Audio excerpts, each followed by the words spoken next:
Ladies and gentlemen, I'm John Rustin, President of the North Carolina Family Policy Council, and I am delighted to see you all here today. Bless you. Friends, we are here to celebrate and to thank our state leaders for the passage of North Carolina's new bathroom safety and privacy law. Amen. Thank you. The governor's office is here. The legislature is a couple blocks down. Let's speak loud enough so they can all hear us.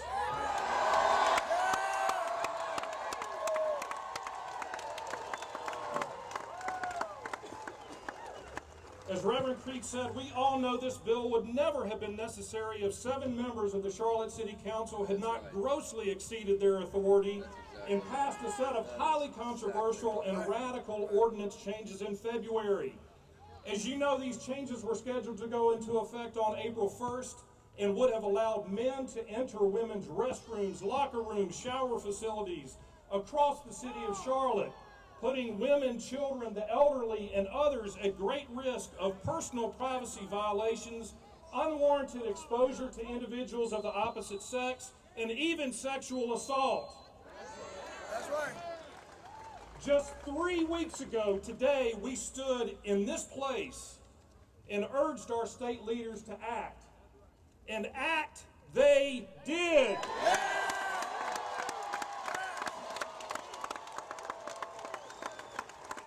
On April 23rd, our General Assembly passed House Bill 2, and Governor Pat McCrory signed this bill into law that very evening.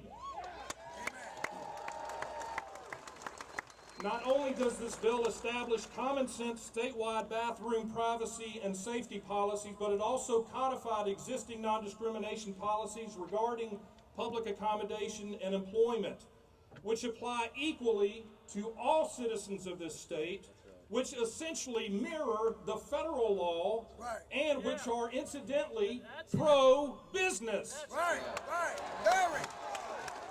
So why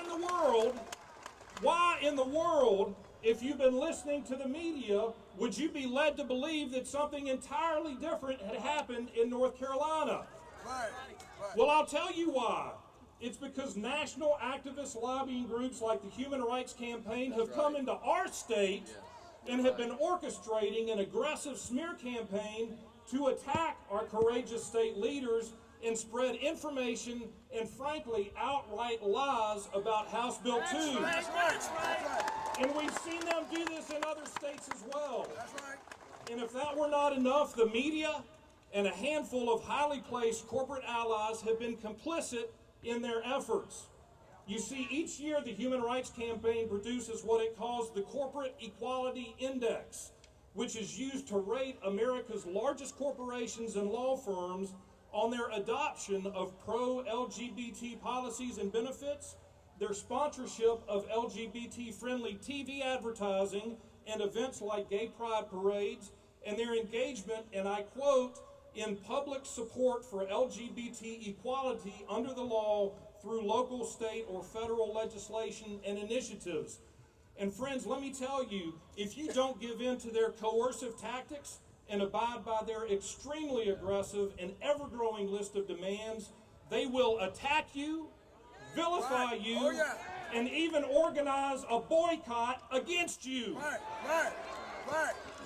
Does any of this sound familiar? Yes. That's right.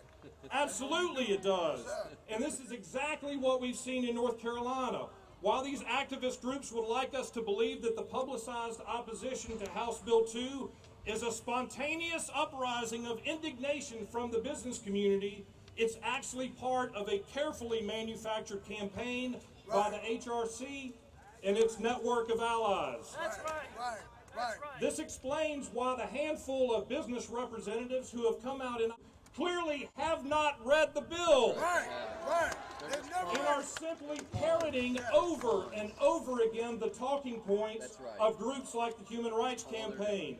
Unfortunately, this illegitimate smear campaign continues even today, and that's why it is so important that you are here and that we support and defend our heroic state leaders and say thank you for standing for privacy, for safety, for dignity, and for the truth.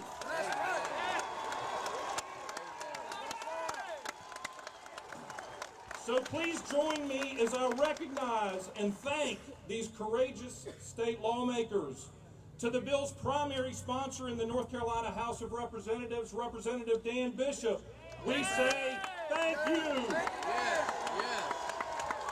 To the Speaker of the North Carolina House, Tim Moore, we say thank you. Let's say it loud enough so they can hear. Thank you. To the bill's primary sponsor in the North Carolina Senate, Senator Buck Newton, we say thank you. To Senate Leader President Pro Tem Phil Berger, we say thank you.